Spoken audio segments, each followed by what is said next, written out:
Hello friends, hope you all are fine. Today we are going to continue our chapter number 5th of class 11th statistics, and the name of chapter is diagrammatic presentation. Diagrammatic presentation of data translates the highly abstract ideas contained in numbers into the more concrete and easily comprehensible form. तो diagrammatic presentation के ज़रिए हम data को easily समझ सकते हैं और एक बहुत बड़े डाटा को एक छोटे से डायग्राम के ज़रिए रिप्रेजेंट कर सकते हैं। अब इसके फ़ायदे क्या हैं डायग्रामेटिक प्रेजेंटेशन के? तो diagrams are attractive and impressive. सबसे पहले तो डायग्राम्स अच्छे लगते हैं देखने में और इजीली समझ भी आ जाते हैं। Second point, easy to remember. अब अगर मान लो हमें एक बहुत बड़ा डाटा याद करना पड़े तो उसमें क्या होता है, कई बार वो हेक्टिक सिचुएशन बन जाती है, पर अगर हम डायग्राम्स के ज़रिए डाटा को लर्न करें तो वो हमारे लिए आसान हो जाता है। Diagrams simplify data. डायग्राम्स के ज़रिए हम डाटा को भी क्या कर सकते हैं, आसान फॉर्म में लिख सकते हैं, सिंप्लीफाई कर सकते हैं। Diagram save times. अगर हमें इंडिविजुअली डाटा पढ़ना पड़े टाइम टू टाइम, बहुत बड़ा डाटा, तो उसमें हमारा बहुत टाइम खर्च होगा, पर अगर हम डायग्राम्स के ज़रिए चीज़ों को समझेंगे तो हमारा कम समय में ही हमें ज़्यादा चीज़ों के बारे में पता चल सकता है। Diagrams are useful in making comparison. Diagrams हमारी कंपैरिजन करने में भी मदद करते हैं। जैसे आगे मैं आपको डायग्राम्स दिखाऊंगा जिसमें मैंने कंपैरिजन भी करके दिखाया है, ईयर्स वाइज या आप जेंडर वाइज भी कर सकते हैं, और भी बहुत तरीके हैं कंपैरिजन करने के। Universal applicability. अब जो डायग्राम्स होते हैं जनरली वो किसी भी डाटा को रिप्रेजेंट कर सकते हैं इजीली, उसमें कोई प्रॉब्लमेटिक सिचुएशन नहीं बनती। Diagrams give more information. Diagram से हमें देखो कम समय में ज़्यादा इन्फॉर्मेशन मिल जाती है, पर अगर हम इंडिविजुअली डाटा को पढ़ने जाएं तो बहुत ज़्यादा टाइम खर्च होता है और फिर रिसोर्सेज भी लगते हैं।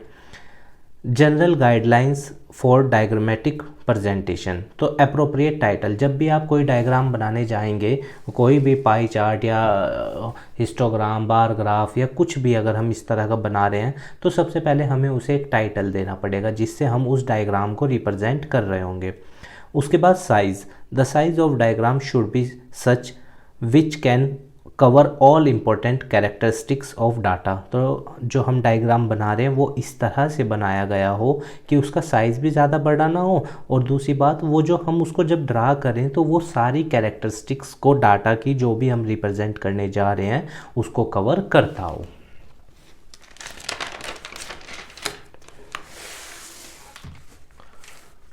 Proportion between width and height. तो जो अब हम डाटा की जो लाइंस खींचेंगे बार ग्राफ पे या जो भी हम डाटा बनाएंगे, तो जो विड्थ और हाइट तो होगी वो हमें क्या रखनी है, लगभग सेम रखनी है, ताकि डाटा हमारा अच्छा बने और हमें चीज़ों को समझ में आए। A proper proportion between the height vertical axis on y axis and width on x axis of the diagram should be made। ठीक है, तो ये आप याद रखना, हाइट हम वर्टिकल y एक्सिस पे उस पे करते हैं और विड्थ को हम किस पे करते हैं, x एक्सिस पे। आपको आगे चार्ट्स में दिखाई भी देगा। स्केल। तो स्केल क्या होता है, selection of scale should be such that the figures drawn should be in a position to show clearly the necessary details. तो जो हमने डाटा लिया है, बनाया है, मतलब हमने अपना ग्राफ, तो वो क्या हो, एक प्रॉपर स्केल्स में, मतलब कि एक प्रॉपर सिस्टमेटिक वे में बनाया गया हो।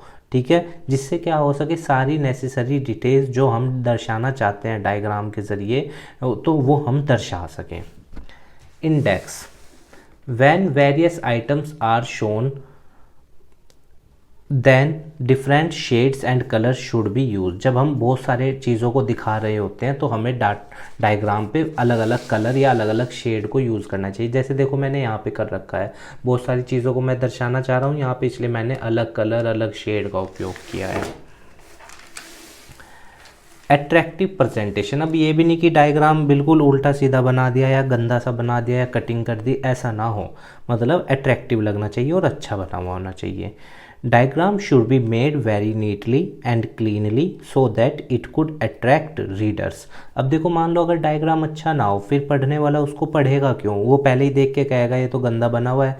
या फॉर एग्जांपल अगर एक बच्चा है, मान लो वो उसको कोई क्वेश्चन आया और उसमें डायग्राम बनाना है और उसने डायग्राम वो ऐसे ही बना दिया डर्टली या नीट और क्लीन नहीं बनाया, तो अब वो टीचर उसको देखेगा सही से या उसका मन करेगा उसको पढ़ने का? नहीं।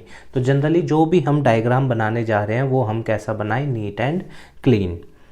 Accuracy, diagram should be drawn accurately by using proper scales of measurement. जब भी हम डायग्राम बनाएं तो हम एक्यूरेसी का ध्यान रखें कि कोई भी डाटा या कोई भी पॉइंट्स गलत ना हो रिप्रेजेंट के। Diagram should be simple as possible, जितना हो सके डायग्राम को सिंपल रखना है ताकि सबको क्या हो सके वो समझ में आए। अब मान लो अगर हम कॉम्प्लेक्स बना दें और ठीक है एक्सपर्ट तो उस डाटा को समझ जाएगा पर बाकी व्यक्ति का क्या होगा, उसकी तो वो समझ में ही नहीं आएगा। तो ऐसा भी नहीं करना है, डायग्राम कैसा होना चाहिए? सिंपल और पॉसिबल होना चाहिए ताकि सबको समझ में आए। सिलेक्शन ऑफ प्रॉपर डायग्राम, अब देखो डायग्राम बनाना है ठीक है, साफ बनाना है ये भी डिसाइड हो गया, सब कुछ डिसाइड हो गया, पर ये भी डिसाइड करना है कि कौन सा डायग्राम बनाना है किस डाटा के लिए। हर डाटा के लिए डायग्राम या रिप्रेजेंटेशन अलग अलग हो सकता है, ठीक है। Care should be taken in the selection of particular diagram to depict a set of figures. So while we are going to draw any diagram, we should keep in mind that this diagram is necessarily relates to our data or not. We have to previously examine the following situation with the while drawing the data. Data को draw करने से, उसको diagram को draw करने से पहले हमें अपने माइंड में ये रखना है कि कौन सा डायग्राम ठीक रहेगा डाटा को रिप्रेजेंट करने के लिए। So our further definition is one dimensional diagrams. Diagram which have only one dimensional measurement, example height or length etc are known as one dimensional diagram. तो जिसमें एक चीज़ हो, जैसे इसमें देखो आप सिर्फ एक है, यहाँ पे चीज़ें मेज़र हो रही हैं, उसमें वन, इसमें हाइट में, तो simple bar diagram. It comprise of group of rectangular bars, rectangular bars हैं ये आपके सामने यहाँ पे, इक्वल विड्थ और चौड़ाई इनकी क्या है? सेम है। फॉर ईच क्लास और कैटेगरीज ऑफ डाटा, हर उसमें हमने क्या रखा है? चौड़ाई को सेम रखा है। और डाटा के हिसाब से ये 1951 से लेकर 1981 का डाटा है लिटरेसी का। देखो मैंने यहाँ टाइटल दिया है ना, और जो भी चीज़ें मैंने अभी पीछे आपको पढ़ाई की डायग्राम बताते वक्त माइंड में रखनी है वो सब मैंने यहाँ पे माइंड में रखी हैं। तो ये परसेंटेज में है कि 1951 में कितने परसेंट लोग लिटरेट थे?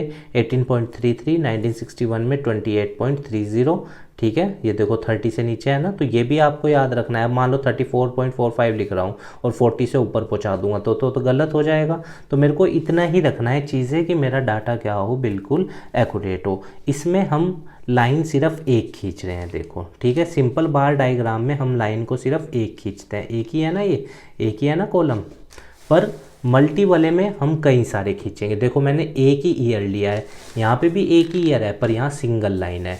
मल्टी वाले में मैंने 3 लाइनें ली हैं। तो मल्टी बार डायग्राम में याद रखना हम लाइनों को क्या करेंगे? ज़्यादा इसमें रेक्टेंगुलर लाइंस बनेंगी। तो देखो यहाँ पे 3 है, इस साल 3 है, इस साल 3 है, किस लिए किया गया है? ताकि कंपैरिजन अच्छा किया जा सके। तो the diagram is used when we have to make comparison between 2 और more variables.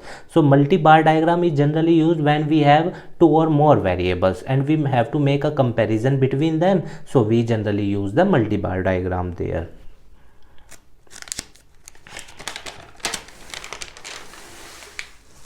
Our next heading is subdivided bar diagram or component. So under this bar corresponding to each phenomenon is divided into various components and each component occupies a part of the bar proportional to its share in the total. अब देखिए आप यहाँ पे मैंने बार उस तो एक ही लिया है ना, लाइन तो एक ही है, पर इस लाइन के कई सारे हिस्से कर रखे हैं। जैसे 2017 में आर्ट्स के स्टूडेंट इतने, ये ब्लैक वाला पोर्शन साइंस को दर्शा रहा है, ये रेड वाला कॉमर्स को, और टोटल ये। तो ये चीज़ आपको याद रखनी है, ठीक है। अब सब डिवाइडेड बार में हम क्या करते हैं? एक ही बार को कई हिस्सों में डिवाइड कर देते हैं, दैट इज़ कॉल्ड सब डिवाइडेड बार डायग्राम, और कॉम्पोनेंट बार डायग्राम भी इसी को कहते हैं। परसेंटेज बार डायग्राम। अब परसेंटेज बार डायग्राम में भी हम इसी तरह डाटा को ड्रा करते हैं। एक बार होता है, उसको वेरियस उसमें ड्रॉ कर लेते हैं, मतलब हिस्सों में बांट देते हैं और परसेंटेज के वे में दर्शाते हैं। जैसे फूड पे कितने % पैसा खर्च हुआ, 60%। क्लॉथिंग पे कितने % पैसा खर्च हुआ, 60 और 100 के बीच का बचा हुआ। और हाउसिंग पे 80 से ऊपर वाला जो हिस्सा बचा हुआ था वो। तो इस तरह से याद रखना, ये इस तरह की गलती यहाँ तो हो जाए ठीक है, पर जब हम फेयर बनाए तो वहाँ ऐसी गलती ना हो, ये कटिंग वटिंग, क्योंकि अभी हमने पीछे पढ़ा ना, diagram should B neat and clean. तो परसेंटेज बाय डायग्राम में हम क्या करते हैं, एक बार लेते हैं और परसेंटेज में उसको क्या करते हैं, रिप्रेजेंट करते हैं। ब्रोकन स्केल बार डायग्राम। अब इसमें भी क्या करते हैं हम, डाटा को जनरली इस तरह ही बार डायग्राम में रिप्रेजेंट करते हैं, पर देखो यहाँ पे स्केल क्या हो गई, ब्रोक होगी ना, तो ये चीज़। This diagram is used when value of some variable is very high और low as compare to other. अब ये 75 है पर ये 4300 है, तो हमने तो 200 तक लाइन खींची हुई, तो हम क्या करेंगे, एक लाइन को थोड़ा सा ऊपर ले जाके फिर ब्रेक करके 4300 का छोटा सा बना देंगे। अब अगर हम यहाँ 4300 लिखने जाएं तो बहुत बड़ा हो जाएगा, इसलिए हमने यहाँ पे क्या किया कि आप ऐसे भी कर सकते हैं कि एक लाइन और खींच सकते हैं यहाँ पे और फिर उसको ब्रेक करके उसके ऊपर एग्जैक्ट वैल्यू लिख दिए जहाँ तक उसको पहुँचाना है। तो ये भी आप याद रखना। ब्रोकन स्केल बार डायग्राम में बहुत बड़े डाटा को जब हमें रिप्रेजेंट करना होता है तो हम बार डायग्राम के जो स्केल है उसको क्या करते हैं, ब्रेक कर देते हैं। डेविएशन बार डायग्राम। डेविएशन बार डायग्राम में क्या होता है, चीज़ें पॉजिटिव उस पर भी एक्सिस पे भी रिप्रेजेंट की जाती है और नेगेटिव एक्सिस पे भी, ठीक है। Deviation bar are use for representing net change in the data like net profit, net loss, net export, net import. इन चीज़ों को रिप्रेजेंट करने के लिए हम बार डेविएशन बार डायग्राम का, अब मान लो अगर हमें नेट लॉस हो रहा है तो हम क्या करेंगे, यहाँ पे रिप्रेजेंट करेंगे, ठीक है, और नेट प्रॉफिट हो रहा है तो ऊपर। तो याद रखना डेविएशन बार डायग्राम में चीज़ें ऊपर भी रिप्रेजेंट की जा सकती है और नीचे भी, इसलिए मैंने आपके लिए यहाँ पे ड्रॉ किया है ताकि आपको बहुत आसानी रहे समझने में। आप इन्हें अपनी नोटबुक में ड्रॉ कर लेना। और पाई डायग्राम तो आप जानते ही हो, when data is represented in the form of circle. Circle के अंदर हम जब डिस्ट्रीब्यूशन करें, जैसे प्राइवेट व्हीकल पे 42% खर्च हुआ, ऑटो रिक्शा पे 20%, बसेस पे 18% एंड टैक्सी पे 20%। सो 20 और 20 40 82 और 1800। So this data represent pi diagram showing medium of transport in a town. इतने % लोग इसमें ट्रैवल करते हैं, इतने % लोग, ये परसेंटेज के हिसाब से हमने इसमें आप जनरली एक्सपेंडिचर भी दिखा सकते हैं, मंथली एक्सपेंडिचर भी दिखा सकते हैं फैमिली का। जैसे मैं आपको दिखाता हूँ, चीज़ें क्लियर हो जाएं ज़्यादा अच्छी हैं, भले ही 2 मिनट फालतू लग जाएं कोई प्रॉब्लम नहीं है, ठीक है ना, समझ में आना चाहिए, मेन ये है। अब देखो जैसे मान लो ये है, ये पाई डायग्राम है, मैंने इसमें ड्रा किया है यहाँ पे कि भाई टोटल इनकम है 500, याद रखना। 500 में से 100 रुपये खर्च हुए क्लॉथ पे, 200 खर्च हुए फूड पे, बचे कितने 300। 300 में से 250 खर्च हुए हमारे किस पे, हाउसिंग पे मान लो, और 50 मेडिकल पे। देखो मैंने डाटा को किससे रिप्रेजेंट कर दिया, पाई डायग्राम से। आपको ये समझ में आया होगा, जब भी मैं डाटा को इस तरह सर्कल की फॉर्म में रिप्रेजेंट करूँ। अच्छा एक बात और, अब आप मान लो जैसे ये आपने 100 रखा और आप अगला 250 रखना चाह रहे हो, तो जो आप अगला ये इस तरह का बनाओ ना, वो बड़ा हो। ये नहीं कि मान लो आपने ये तो 100 का रख दिया और 200 का सिर्फ इतना सा रखा, ऐसे तो फिर गलत बन जाएगा कि 100 की तो लाइन, 100 का तो अंतर इतना बड़ा रखा और 200 का इतना सा, तो ऐसा ना हो, ठीक है। Limitation of diagrammatic presentation. अब डायग्राम्स बनाने में थोड़ी सी प्रॉब्लम्स क्या है, no utility to experts. Experts को तो वैसे ही डाटा इजीली समझ में आ जाता है, वो डायग्राम से क्या समझेंगे, उनको तो आसानी से चीज़ें वैसे ही समझ में आ जाएंगी लिखी हुई। Limited information.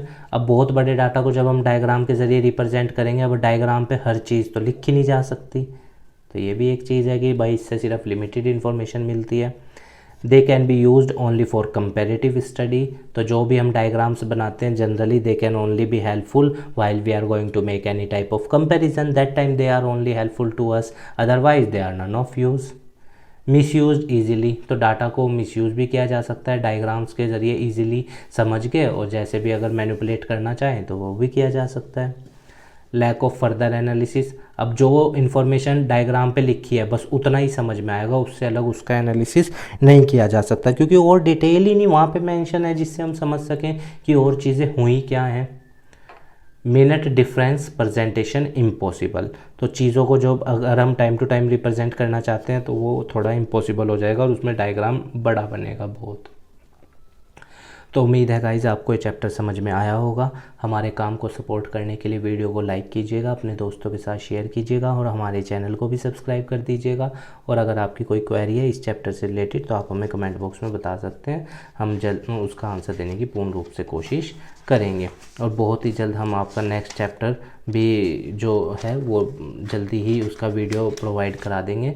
आप हमारे चैनल से जुड़े रहिएगा और कोई अगर आपका सजेशन है तो आप हमें कमेंट बॉक्स में बताइएगा, हम उस पर काम ज़रूर करेंगे। ठीक है स्टूडेंट्स, धन्यवाद। स्वस्थ रहिए, खूब मेहनत कीजिए, खूब लाइफ में आगे बढ़िए। धन्यवाद स्टूडेंट्स।